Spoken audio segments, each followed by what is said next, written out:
Welcome back to Straight Talk, and right now we're going to be moving into a more political segment of the show, and I'm going to let somebody else take this one away. Ross? Oh, me. Yeah, Me. You're the whiner, right?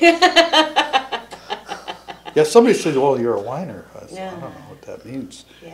Anyways, but We've been accused of a lot of things. We've been accused of council bashing. well, that comes up. I think that comes up, and I'll go right out on a limb on that one. And I think there's right now, and it's why I'm here.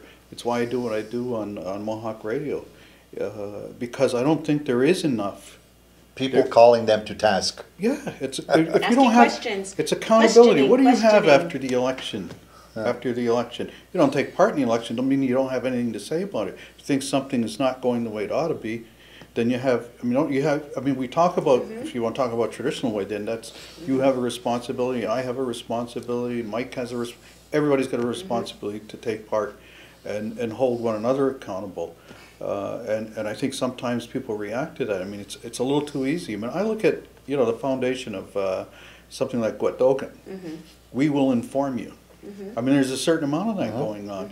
It's controlling the message, and I mean that was an impetus on the part of council. I mean, at one point they felt their side of the story or information wasn't getting out, through the. We're talking back then, the Eastern Door. There was no News 4. There was no on the record. There wasn't any television, so they were reacting then. Well, fine. Now you have A lot of media doing this, radio. Available to you. No, they're not media.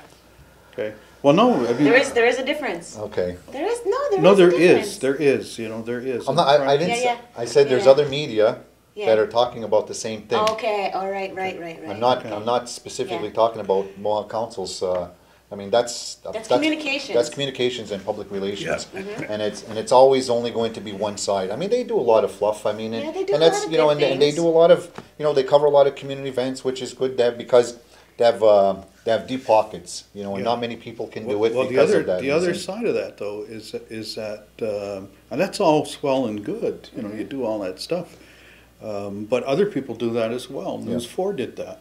Okay, K103. I mean, apart from the influence of council, did that admirably as well. Yeah. So that's that's all well and good, but I question the reason sometimes, and they have presented themselves in a way. So if you just take communications, in a way that presents itself almost like it's a news format, it's a medium, and it's about controlling the message. I mean that's a political axiom wherever you go. Control the message. Okay, keep people informed the way you want them to be informed. Well, I mean, I don't prescribe to that. I think people need, I need to be able to react, and I need to be told that it's not a bad word to be in opposition to some things. And you have to, because there's a lot of people in this community that don't have a voice, Yeah. and the others are the ones that are going to give the voice to this community. This show gives the voice to the community. Your show gives the voice to the community.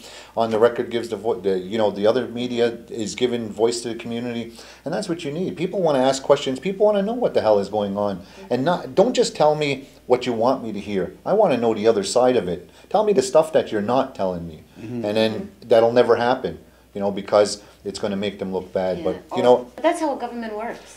you're supposed to be accountable to the community, and whether you like it or not, it's going to happen. And the thing is a wise leader will listen to somebody who has an opposition idea, understand where that person is coming from, take what they're saying, incorporate it into what they, their decision or whatever it is they're going for. Some of the things that I disagree with in how things are working, though, is that there'll be a message, and there'll be a reaction somewhere on in the paper and on our show or on another show, and then council will turn that we're going to give you the right answer to that.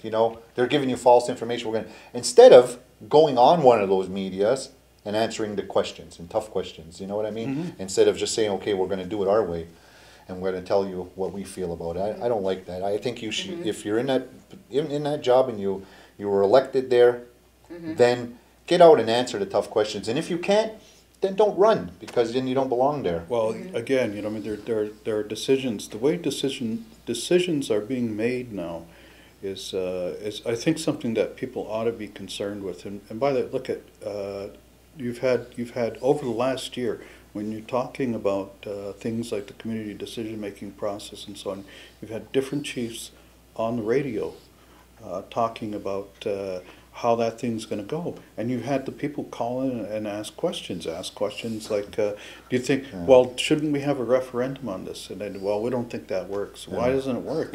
Thus far, they have been successful as an institution in terms of referendums. Now, what about debates? Debating an issue, and on the record came up, or as one of the places, one of the venues that could be. Actually. No, Sure. we don't think that gets us any place. You know, the closest we ever got to a debate is when Warren was running against Mike, and they both agreed to debate on our show, and then I can't remember the reason. It wasn't theirs; it was ours. Something with our scheduling and that we weren't able to, but we missed that opportunity. It would have been a good start for that to happen, and at least Mike agreed to do that with Warren. It would have been interesting. Unfortunately, we weren't able to get that going. But I think that you know what? It seems some of the council chiefs are getting closer to the community. Others are getting further away. And now we have to do fingerprints and eye scans at the council now. Well, I mean, in fact, it's getting very security minded. The internal newsletter, I believe it was the internal one, as I didn't see it in the mailbox, announced that as of, I believe, July 1st. All of a sudden, you're behind a wall of glass. So now, when you as a community member go to the Mohawk Council, all of a sudden now you're going to have to get a name tag. Somebody's got to greet you there, got to sign in. Do you have an appointment?